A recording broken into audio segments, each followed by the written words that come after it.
Le physicien britannique Paul Dirac, qui remporta le prix Nobel de physique en 1933, fit une découverte très importante.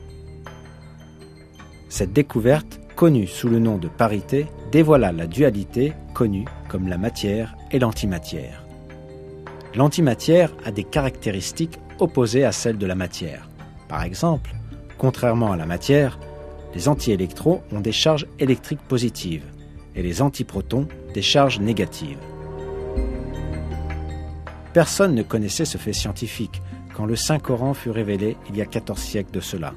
Pourtant, il est clairement révélé dans ces versets que toutes les choses de l'univers ont été créées par Père.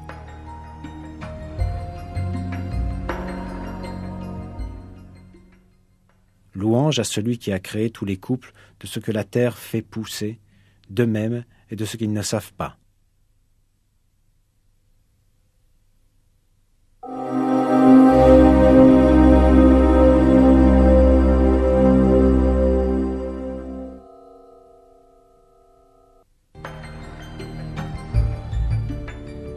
Jusqu'il y a encore 20 ans, on croyait que les plus petites particules étaient les protons et les neutrons qui constituent l'atome.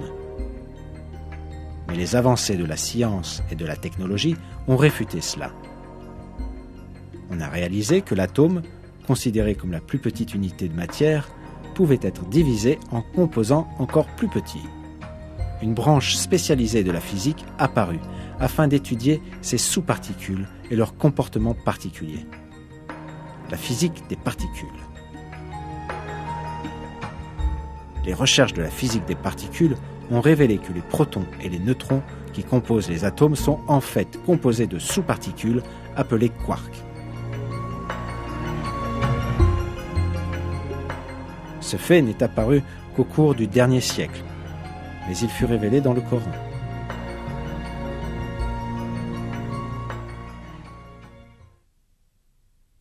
Il, mon Seigneur, est le connaisseur de l'inconnaissable. Rien ne lui échappe, fût-il du poids d'un atome dans les cieux comme sur la terre, et rien n'existe de plus petit ni de plus grand qui ne soit inscrit dans un livre explicite. Dans un autre verset, Dieu nous dit « Il n'échappe à ton Seigneur ni le poids d'un atome sur terre ou dans le ciel, ni un poids plus petit ou plus grand qui ne soit déjà inscrit dans un livre évident. »